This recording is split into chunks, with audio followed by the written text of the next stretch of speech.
14. In the parking lot before school on Monday, I told Daisy about the texting and the kissing and the 80 million microbes. When you put it that way, kissing is actually quite disgusting, she said. On the other hand, maybe his microbes are better than yours, right? Maybe you're getting healthier. Maybe. Maybe you're gonna get superpowers from his microbes. She was a normal girl until she kissed a billionaire and became Microbianca, queen of the microbes. I just looked at her. I'm sorry, is that not helpful? It'll probably get less weird, right? I said. Like, each time we kiss and nothing bad happens, it'll get less scary. I mean, it's not like he's actually going to give me Campylobacter. And then after a second, I added, probably. Daisy started to say something, but then she saw Michael walking toward her from across the parking lot. You'll be fine, Holmesy. See you at lunch. Love you. She said, and then took off toward Michael.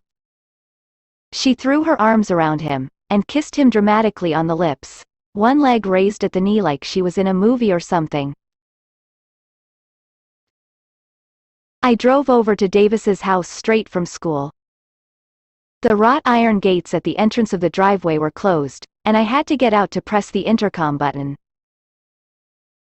Pickett Estate, said a voice I recognized as Lyle's. Hi, it's Ozza Holmes, Davis's friend, I said. He didn't answer, but the gate began to creak open. I got back in Herald and drove up the driveway. Lyle was sitting in his golf cart when I arrived next to the house. Hi, I said. Davis and Noah are at the pool, he said. Can I give you a ride? I can walk, I said. Take the ride, he responded flatly, gesturing to the space on the cart's bench beside him. I sat down, and he set off very slowly toward the pool. How's Davis doing? He asked me. Good, I think. Fragile, that's what he is. They both are. Yeah, I said. You gotta remember that. You ever lost somebody? I have, I said. Then you know, he said as we approached the pool. Davis and Noah were sitting next to each other on the same pool lounger, both hunched forward, staring at the patio beneath them. I was thinking about Lyle saying then you know. I didn't, not really. Every loss is unprecedented. You can't ever know someone else's hurt, not really. Just like touching someone else's body isn't the same as having someone else's body. When Davis heard the golf cart pull up, he turned his head to me, nodded, and stood up. Hi, I said. Hey. I need a few minutes here. Sorry, something came up with Noah. Lyle, why don't you show Ozza around? Show her the lab, maybe? I'll meet you there in a bit, okay? I nodded and then got back into the golf cart.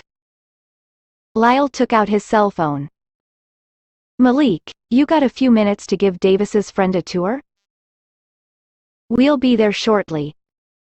Lyle drove me past the golf course, asking me about my school and my grades and what my parents did for a living. I told him my mom was a teacher. Dad's not in the picture? He's dead. Oh.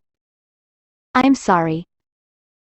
We followed a packed dirt path through a stand of trees to a rectangular glass building with a flat roof. A sign outside read laboratory. Lyle walked me to the door and opened it, but then said goodbye.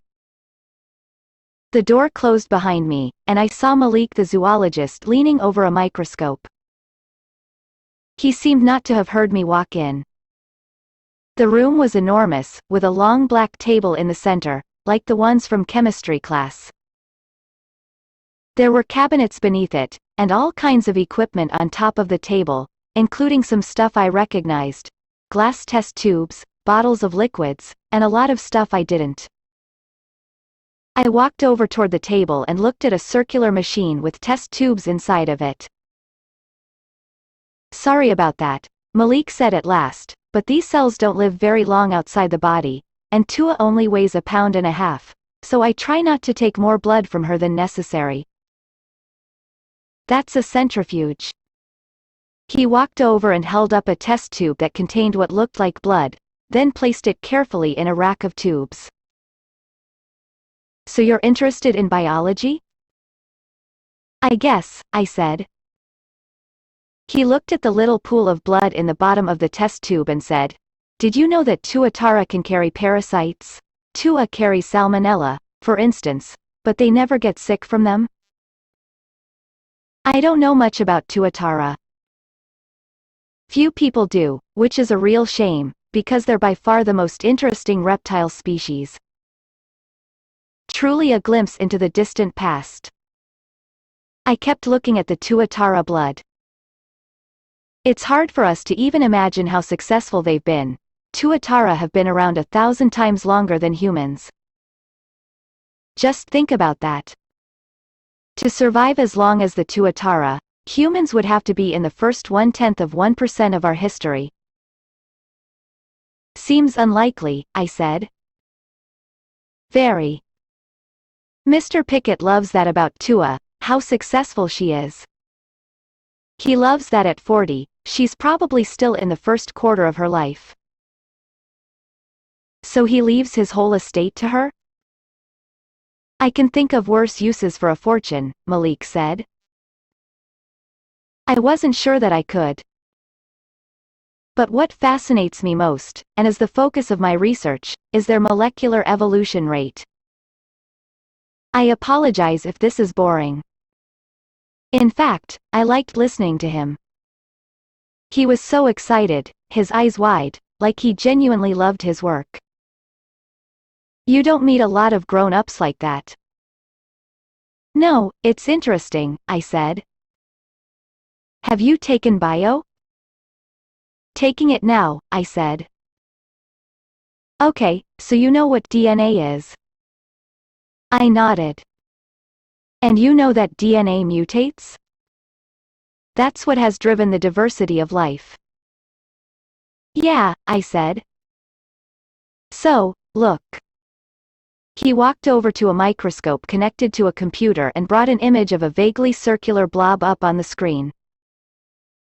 "This is a tuatara cell. As far as we can tell, tuatara haven't changed much in the last 200 million years, okay? They look the same as their fossils. And tuatara do everything slowly. They mature slowly, they don't stop growing until they're 30. They reproduce slowly, they lay eggs only once every 4 years. They have a very slow metabolism. But despite doing everything slowly and having not changed much in 200 million years, tuatara have a faster rate of molecular mutation than any other known animal. Like, they're evolving faster? At a molecular level, yes. They change more rapidly than humans or lions or fruit flies. Which raises all kinds of questions. Did all animals once mutate at this rate? What happened to slow down molecular mutation? How does the animal itself change so little when its DNA is mutating so rapidly? And do you know the answers? He laughed. Oh no no no. Far from it. What I love about science is that as you learn, you don't really get answers. You just get better questions. I heard a door open behind me. "Davis. Movie?" he asked. I told Malik thanks for the tour, and he said, "Anytime. Perhaps next time you'll be ready to pet her." I smiled. I doubt it. Davis and I didn't hug or kiss or anything. We just walked next to each other on the dirt path for a while until he said, "Noah got in trouble in school today." What happened? I guess he got caught with some pot. Jesus, I'm sorry. Did he get arrested? Oh, no, they don't involve the police with stuff like that. I wanted to tell him the police sure as hell got involved with stuff like that at White River High School, but I stayed quiet. He's getting suspended, though. It was just cold enough that I could see the air steam out of my mouth. Maybe that'll be good for him. Well, he's been suspended twice before, and it hasn't helped him so far. I mean, who brings pot to school when they're 13? It's like he wants to get in trouble. I'm sorry, I said. He needs a dad, Davis said. Even a shitty dad. And I can't, I have no fucking idea what to do with him. Lyle tried to talk to him today, but No's just so monosyllabic. Cool, yeah, sup, right. I can tell he misses dad, but I can't do anything about it, you know? Lyle isn't his father. I'm not his father. Anyway, I just really needed to vent, and you're the only person I can talk to at the moment. The only rolled over me. I could feel my palms starting to sweat. Let's watch that movie, I said at last. Down in the theater, he said to me, I was trying to think of space movies you might like. This one is ridiculous, but also kind of awesome. If you don't like it, you can pick the next 10 movies we watch. Deal? Sure, I said. The movie was called Jupiter Ascending, and it was both ridiculous and kind of awesome. A few minutes in, I reached over to hold his hand, and it felt okay. Nice, even. I liked his hands and the way his fingers intertwined with mine, his thumb turning little circles in the soft skin between my thumb and forefinger. As the movie reached one of its many climaxes, I giggled at something ridiculous and he said, "Are you enjoying this?"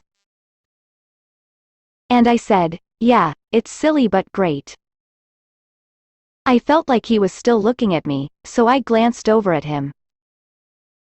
I can't tell if I'm misreading this situation, he said, and the way he was smiling made me want to kiss him so much. Holding hands felt good when it often hadn't before, so maybe this would be different now, too. I leaned over the sizable armrest between us and kissed him quickly on the lips, and I liked the warmth of his mouth. I wanted more of it, and I raised my hand to his cheek and started really kissing him now, and I could feel his mouth opening, and I just wanted to be with him like a normal person would. I wanted to feel the brain-fuzzing intimacy I'd felt when texting with him, and I liked kissing him. He was a good kisser.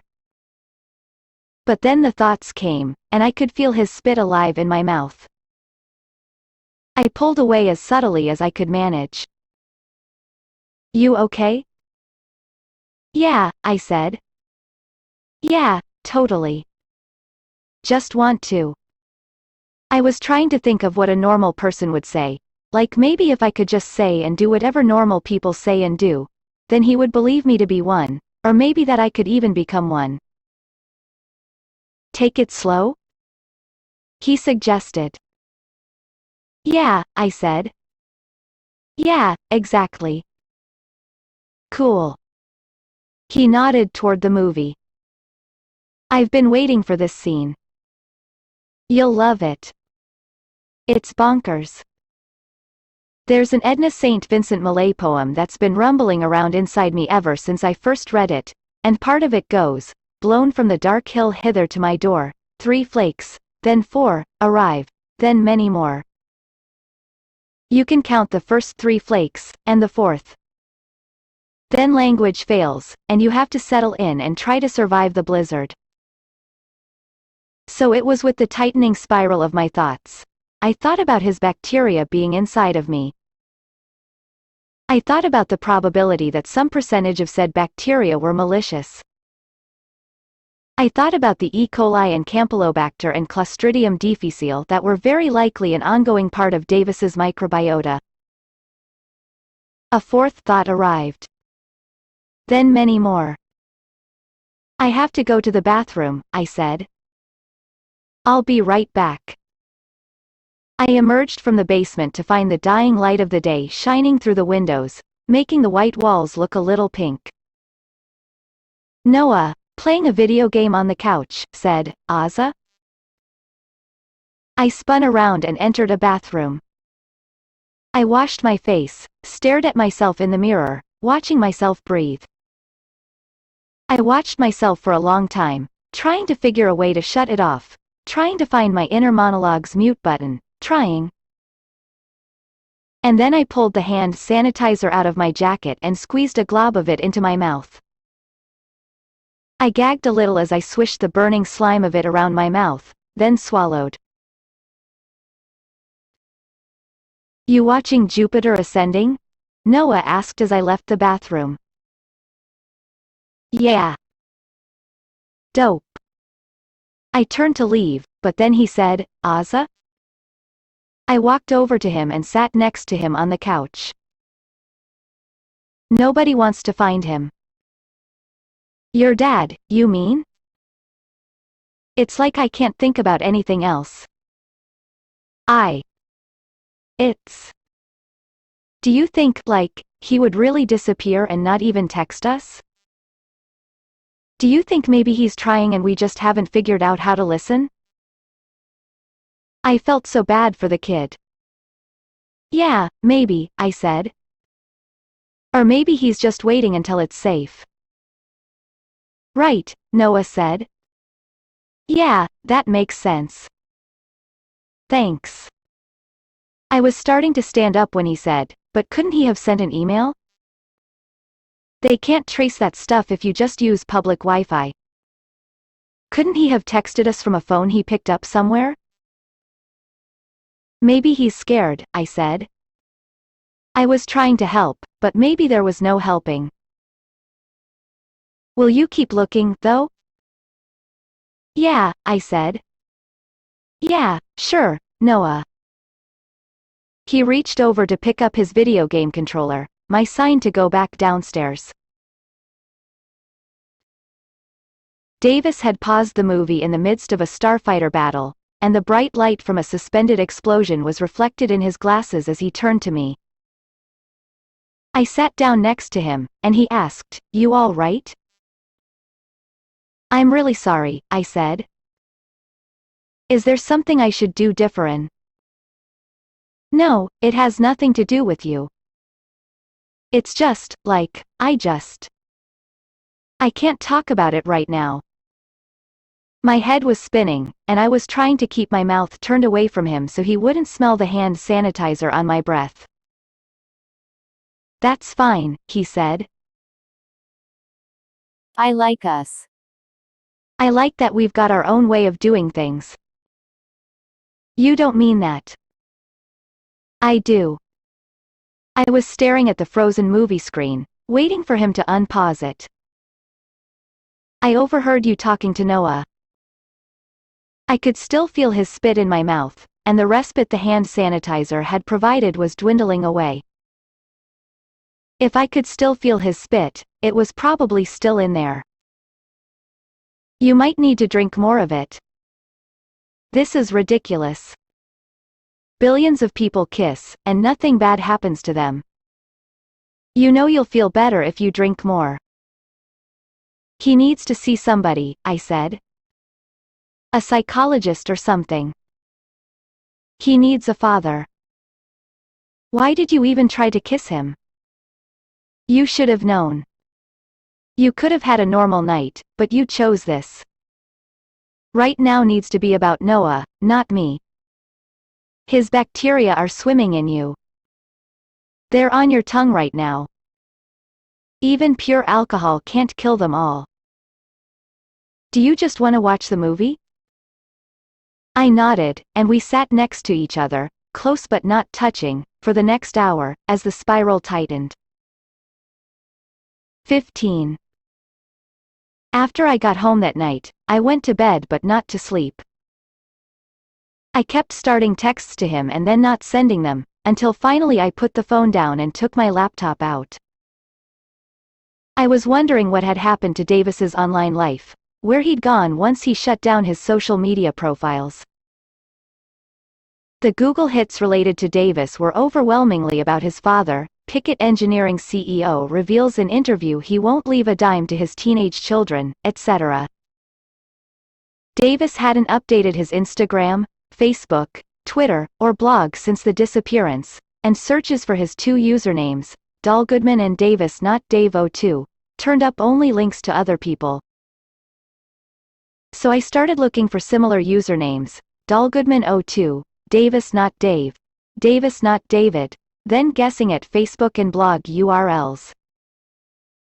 And then after more than an hour, just after midnight, it finally occurred to me to search for the phrase, "The leaves are gone you should be, too."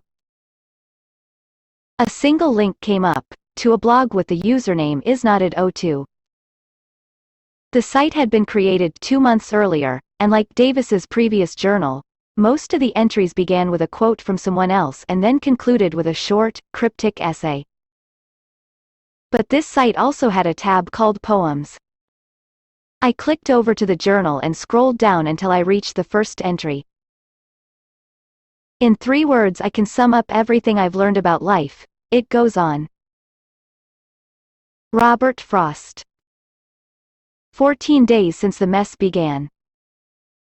My life isn't worse, exactly, just smaller. Look up long enough and you start to feel your infinitesimality. The difference between alive and not, that's something. But from where the stars are watching, there is almost no difference between varieties of alive, between me and the newly mown grass I'm lying on right now. We are both astonishments, the closest thing in the known universe to a miracle. And then a plank in reason broke, and I dropped down, and down. Emily Dickinson. There are about 100 billion stars in the Milky Way, one for every person who ever lived, more or less. I was thinking about that beneath the sky tonight, unseasonably warm, as good a showing of stars as one gets around here. Something about looking up always makes me feel like I'm falling. Earlier, I heard my brother crying in his room, and I stood next to the door for a long time, and I know he knew I was there because he tried to stop sobbing when the floorboards creaked under my footstep, and I just stood out there for the longest time, staring at his door, unable to open it. Even the silence has a story to tell you. Jacqueline Woodson. The worst part of being truly alone is you think about all the times you wish that everyone would just leave you be. Then they do, and you are left being, and you turn out to be terrible company. The world is a globe, the farther you sail, the closer to home you are. Terry Pratchett. Sometimes I open Google Maps and zoom in on random places where he might be. S came by last night to walk us through what happens now. What happens if he's found? What happens if he's not? And at one point he said, "You understand that I'm referring now not to the physical person but to the legal entity. The legal entity is what hovers over us, haunting our home. The physical person is in that map somewhere. I am in love with the world." Maurice Sendak. We always say that we are beneath the stars. We aren't, of course. There is no up or down, and anyway the stars surround us. But we say we are beneath them, which is nice. So often English glorifies the human. We are whos, other animals are that's. But English puts us beneath the stars, at least. Eventually, a she showed up. What's past is prologue. William Shakespeare. Seeing your past, or a person from your past, can for me at least be physically painful. I'm overwhelmed by a melancholic ache, and I want the past back, no matter the cost. It doesn't matter that it won't come back, that it never even actually existed as I remember it. I want it back. I want things to be like they were, or like I remember them having been, whole. But she doesn't remind me of the past, for some reason. She feels present tense. The next entry was posted late the night he'd given me the money, and more or less confirmed that the she was me. Awake, dear heart, awake. Thou hast slept well. Awake. William Shakespeare. I wonder if I fucked it up. But if I hadn't done it, I'd have wondered something else. Life is a series of choices between wonders. The aisle is full of noises. William Shakespeare. The thought, would she like me if I weren't me, is an impossible thought. It folds in upon itself. But what I mean is, would she like me if the same body and soul were transported into a different life, a lesser life? But then, of course, I wouldn't be me. I would be someone else. The past is a snare that has already caught you. A nightmare, Daedalus said, from which I am trying to awake. And then the most recent entry. This thing of darkness I acknowledge mine. William Shakespeare. She noted, more than once, that the meteor shower was happening, beyond the overcast sky, even if we could not see it. Who cares if she can kiss? She can see through the clouds.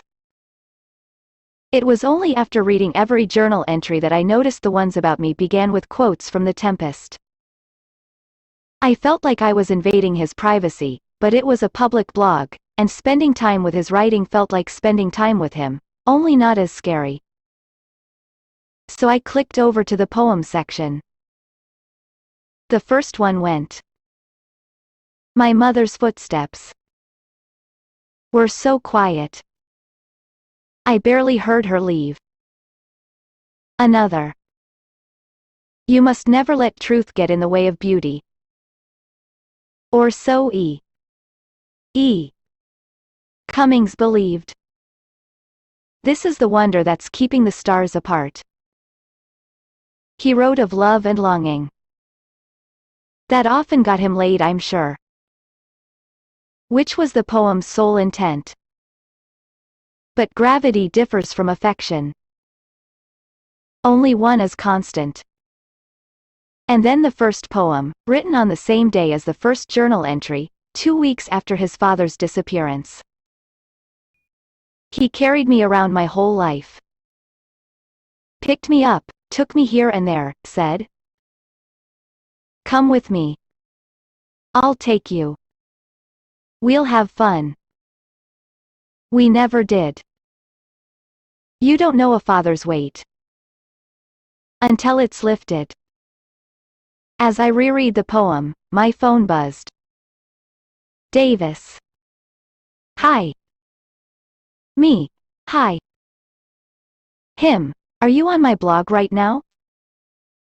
Me. Maybe. Is that okay? Him. I'm just glad it's you.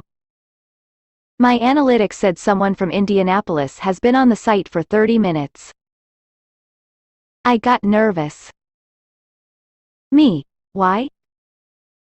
Him. I don't want my terrible poems published in the news. Me. Nobody would do that. Also, stop saying your poems are terrible. Him. How did you find it?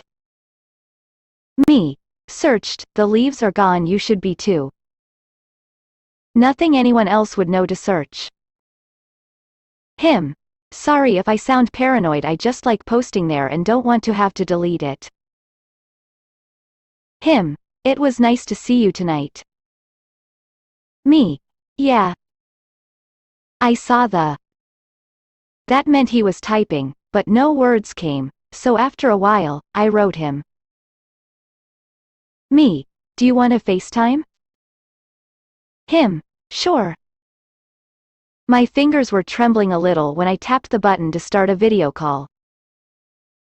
His face appeared, gray in the ghostlight of his phone, and I held a finger up to my mouth and whispered, "Shish," and we watched each other in silence, our barely discernible faces and bodies exposed through our screen's dim light, more intimate than I could ever be in real life. As I looked at his face looking at mine, I realized the light that made him visible to me came mostly from a cycle. Our screens were lighting each of us with light from the other's bedroom. I could only see him because he could see me. In the fear and excitement of being in front of each other in that grainy silver light, it felt like I wasn't really in my bed and he wasn't really in his. Instead, we were together in the non-sensorial place, almost like we were inside the other's consciousness, a closeness that real life with its real bodies could never match. After we hung up, he texted me, "I like us. For real." And somehow, I believed him. 16. And for a while, we found ways to be us, hanging out IRL occasionally, but texting and FaceTiming almost every night. We'd found a way to be on a Ferris wheel without talking about being on a Ferris wheel. Some days I fell deeper into spirals than others, but changing the Band-Aid sort of worked, and the breathing exercises and the pills and everything else sort of worked.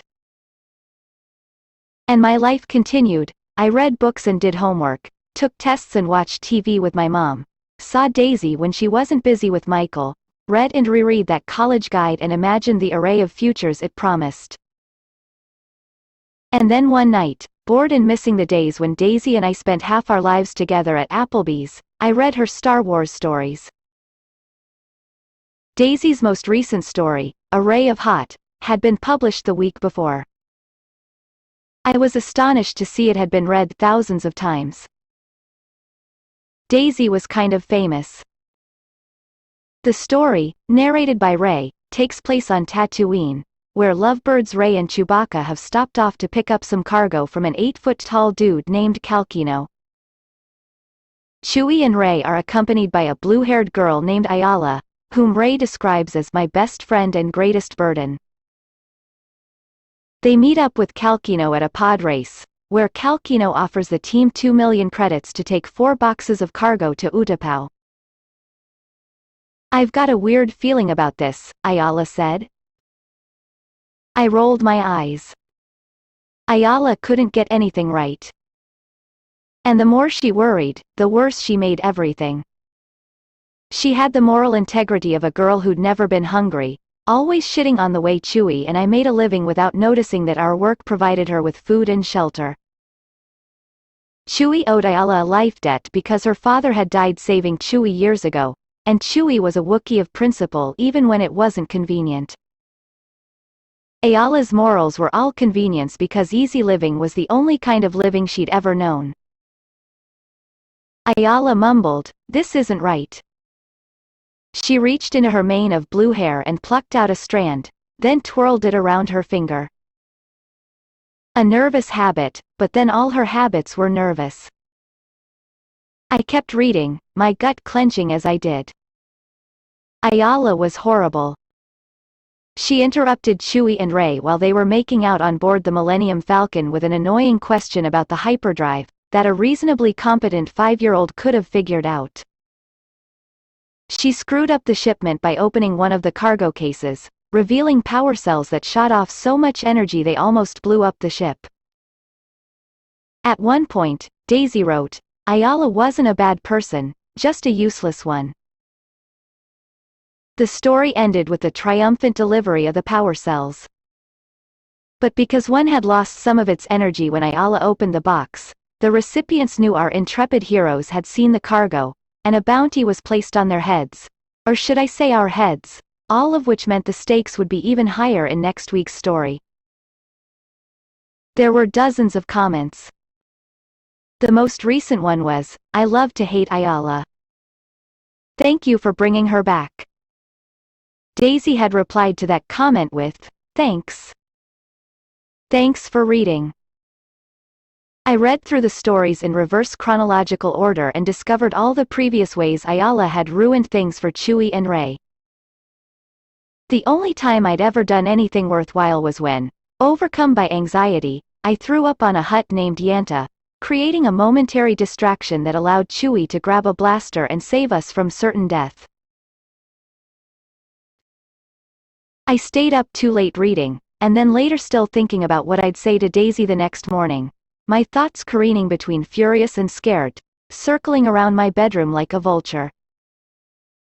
I woke up the next morning feeling wretched, not just tired, but terrified. I now saw myself as Daisy saw me, clueless, helpless, useless. As I drove to school, my head pounding from sleeplessness, I kept thinking about how I'd been scared of monsters as a kid. When I was little, I knew monsters weren't, like, real. But I also knew I could be hurt by things that weren't real. I knew that made-up things mattered, and could kill you. I felt like that again after reading Daisy's stories, like something invisible was coming for me. I expected the sight of Daisy to piss me off, but when I actually saw her, sitting on the steps outside school, bundled up against the cold, a gloved hand waving at me, I felt like, well, like I deserved it, really. Like Ayala was the thing Daisy had to do to live with me. She stood up as I approached. "You okay, Holmesy?" Daisy asked. I nodded. I couldn't really say anything.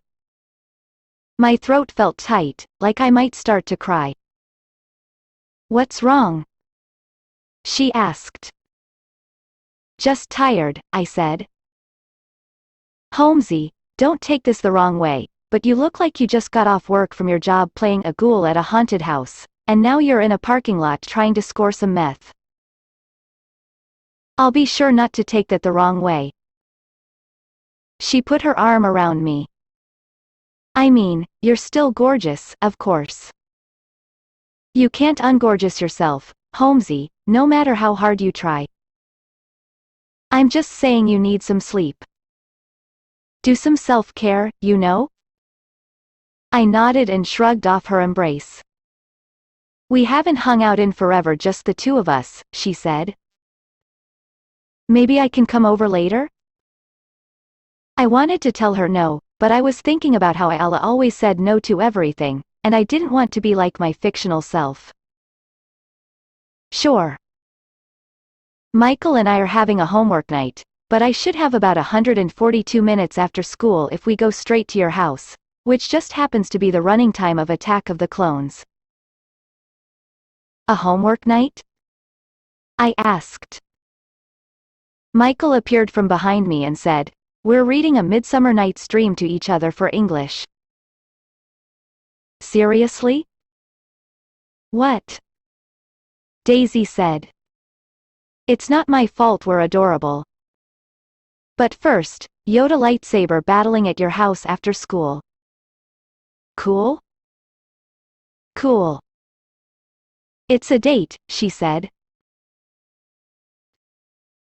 6 hours later, we lay on the floor next to each other, bodies propped up with couch cushions, and watched Anakin Skywalker and Padme fall for each other in extremely slow motion. Daisy considered Attack of the Clones to be the most underrated Star Wars film. I thought it was kinda crap, but it was fun to watch Daisy watch it. Her mouth literally moved with each line of dialogue.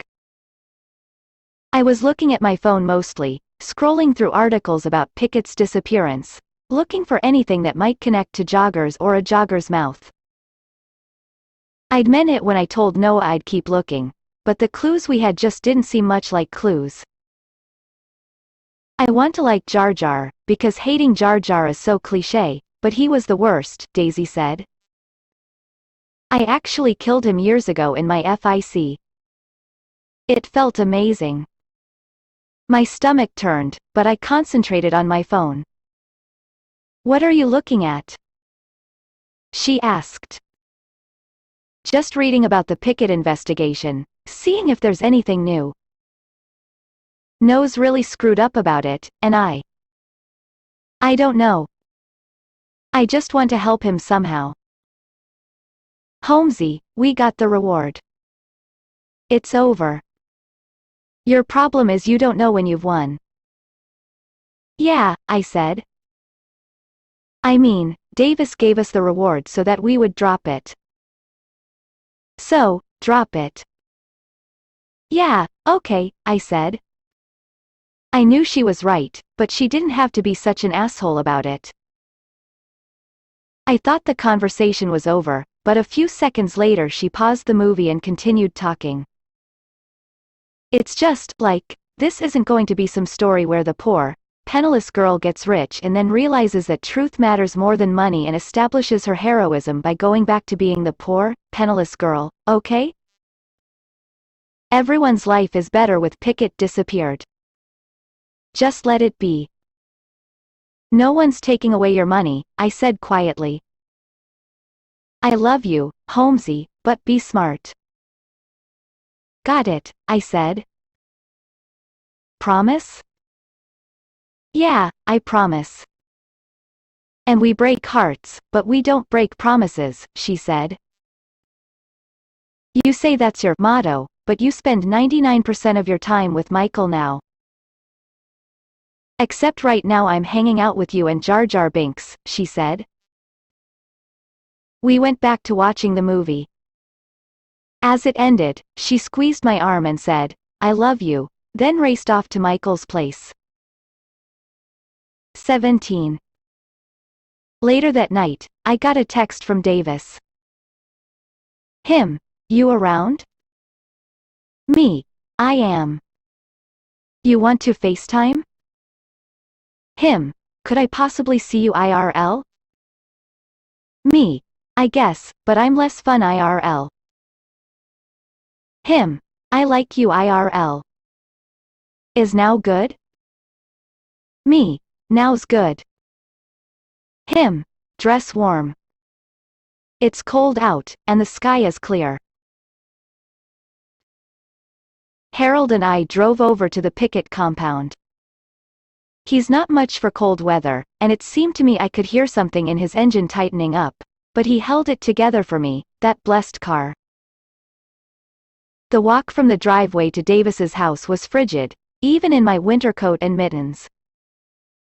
You never think much about weather when it's good, but once it gets cold enough to see your breath, you can't ignore it. The weather decides when you think about it, not the other way around. As I approached, the front door opened for me. Davis was sitting on the couch next to Noah, playing their usual Starfighter video game. Hi, I said. Hey, Davis said. Sup, Noah added. Listen, bud, Davis said as he stood up. I'm gonna go for a walk with Ozza before she debundles. Back in a bit, cool? He reached over and mussed Noah's hair. Cool, Noah said. I read Daisy's stories, I told him as we walked. The grass of the golf course was still cut perfectly short, even though the only golfer in the family had now been missing for months. They're pretty good, right? I guess. I was distracted by how terrible Ayala is. She's not all bad. Just anxious. She causes 100% of the problems in the stories. He nudged his shoulder against me sweetly. I kind of liked her, but I guess I'm biased. We walked around the whole property until we eventually stopped at the pool. Davis tapped a button on his phone and the pool cover rolled away. We sat down on lounge chairs next to each other, and I watched the water from the pool steam into the cold air as Davis lay back to look up at the sky. I don't understand why he's so stuck inside himself, when there is this endlessness to fall into. Who is? Noah.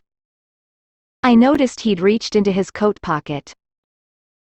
He pulled something out and twirled it in his palm. At first, I thought it might be a pen, but then as he moved it rhythmically through his fingers, like a magician playing with cards, I realized it was the Iron Man. "Don't judge me," he said. "It's been a bad week. I just don't think Iron Man is much of a super." "You're breaking my heart, Ozza. So, you see Saturn up there?" Using his Iron Man as a pointer, he told me how you can tell the difference between a planet and a star, and where different constellations were. And he told me that our galaxy was a big spiral, and that a lot of galaxies were. Every star we can see right now is in that spiral. It's huge. Does it have a center? Yeah, he said. Yeah, the whole galaxy is rotating around this supermassive black hole. But very slowly. I mean, it takes our solar system like 225 million Earth years to orbit the galaxy. I asked him if the spirals of the galaxy were infinite, and he said no, and then he asked about my spirals.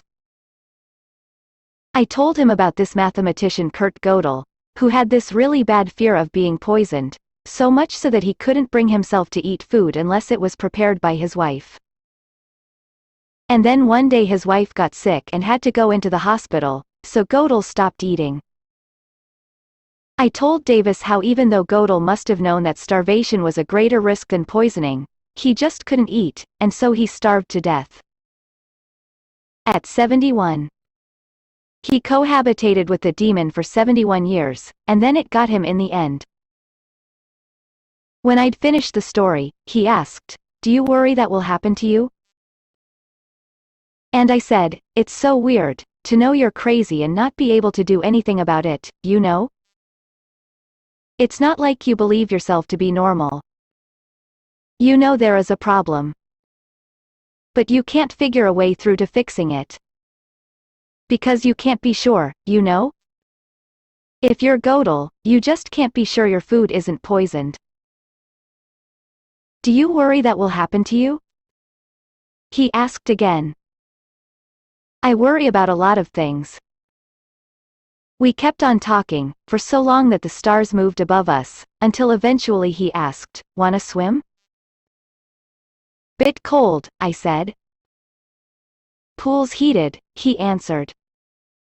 He stood up and pulled off his shirt, then kicked out of his jeans while I watched. I liked watching him take off his jeans. He was skinny, but I liked his body, the small but sinewy muscles in his back, his goose-bumped legs. Shivering, he jumped into the water. "Magnificent," he said. "I don't have a bathing suit." "Well, if you have a bra and underwear that's basically a bikini." I laughed and took off my coat, then stood up. "Do you mind turning around?" I asked him.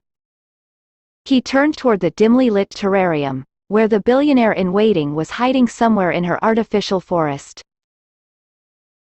I wriggled out of my jeans and pulled off my shirt. I felt naked even though technically I wasn't, but I dropped my hands to my sides and said, "Okay, you can look." I slid into the warmth of the pool next to him. He put his hands on my waist under the water, but didn't try to kiss me. The terrarium was behind him, and now that my eyes were fully adjusted to the dark I could see the tuatara on a branch, staring at us through one of her red-black eyes. "Tua's watching us," I said. "She's such a perv," Davis answered, and then turned to look at the animal. Her green skin had some kind of yellow moss growing on it, and I could see her teeth as she breathed with her mouth slightly open. Her miniature crocodile tail flickered suddenly, and Davis startled, curling into me, then laughed. "I hate that thing," he said. It was freezing when we got out. We didn't have any towels, so we carried our clothes in our arms and ran back to the house. Noah was still on the couch playing the same game. I hustled past him and jogged up the marble stairs.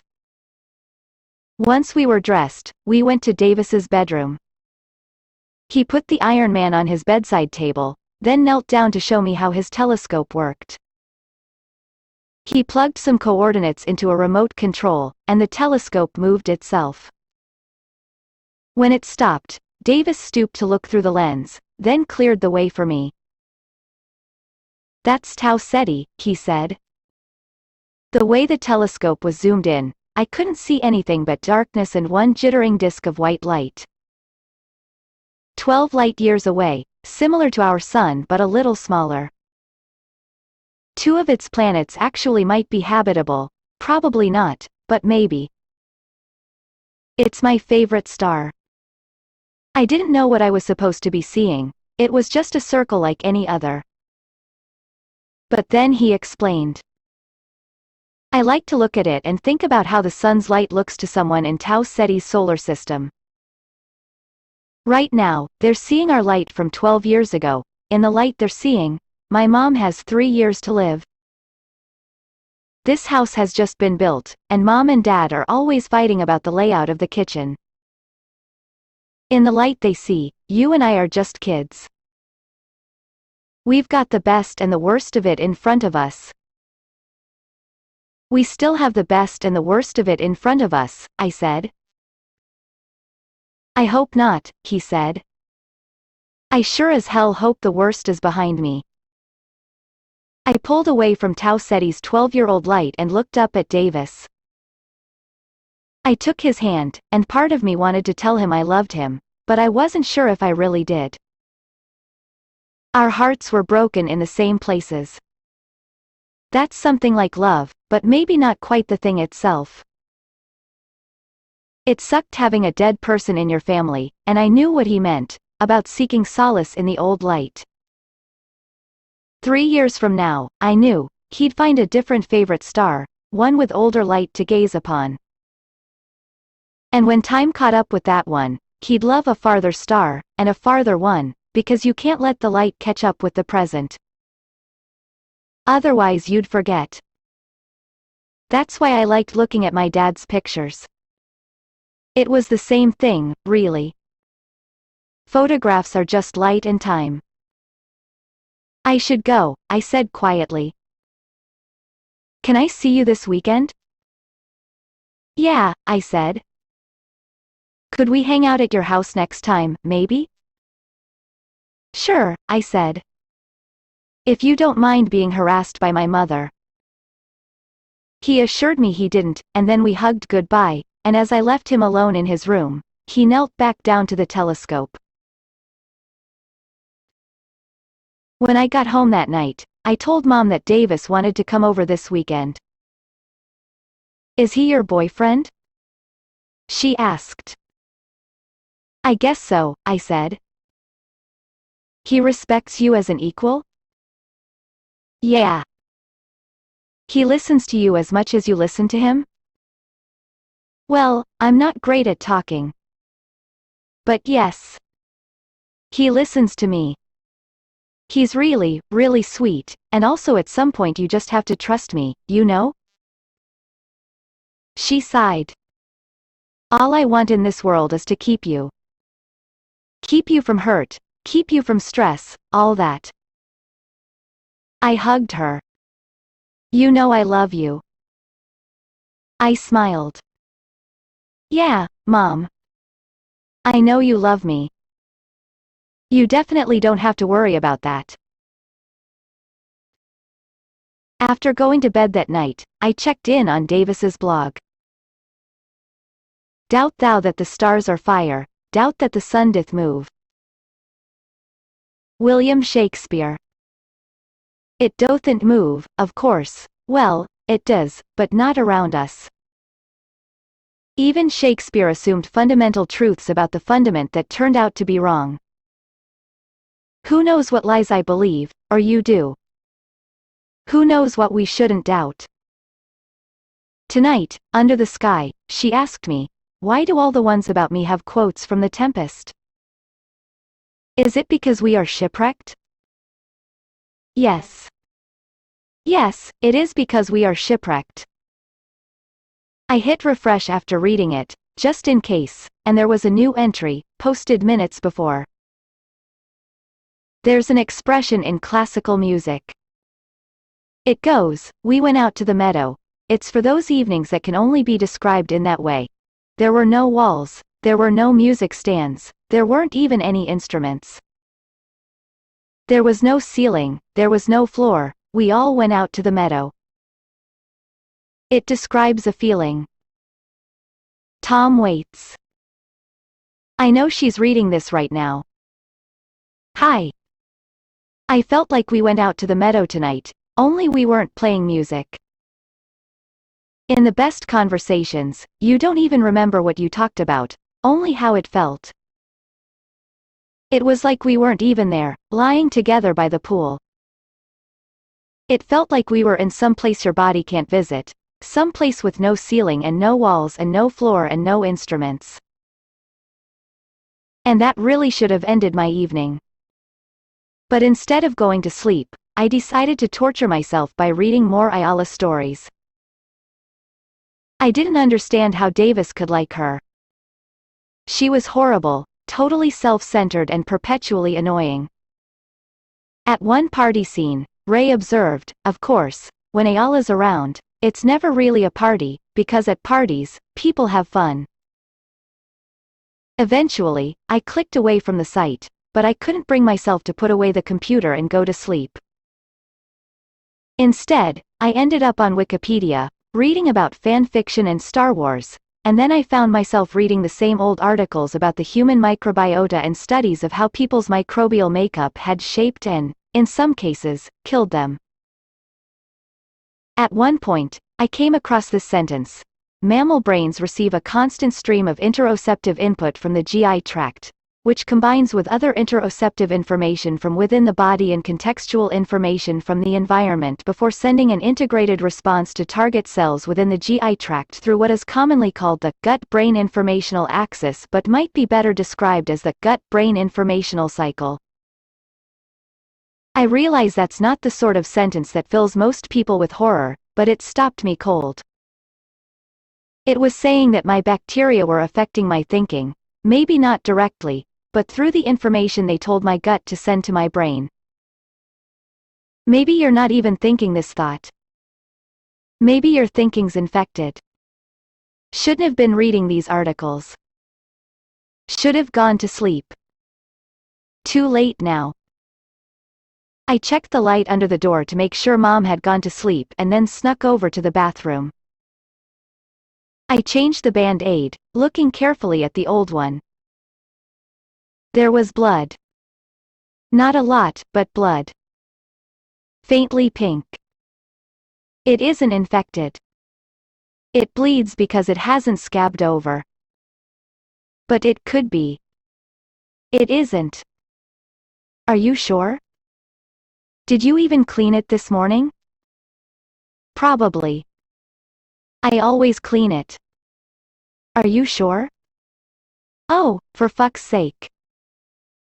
I washed my hands, put on a new Band-Aid, but now I was being pulled all the way down. I opened the medicine cabinet quietly. Took out the aloe-scented hand sanitizer. I took a gulp, then another. Felt dizzy. You can't do this. This shit's pure alcohol. It'll make you sick. Better do it again. Poured some more of it on my tongue. That's enough. You'll be clean after this. Just get one last swallow down. I did. Heard my gut rumbling. Stomach hurt. Sometimes you clear out the healthy bacteria and that's when C. diff comes in. You gotta watch out for that. Great, you tell me to drink it, then tell me not to. Back in my room, sweating over the covers, body clammy, corpse-like. Can't get my head straight. Drinking hand sanitizer is not going to make you healthier, you crazy fuck.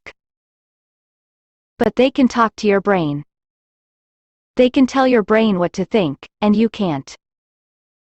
So, who's running the show? Stop it, please. I tried not to think the thought, but like a dog on a leash I could only get so far from it before I felt the strangling pull against my throat.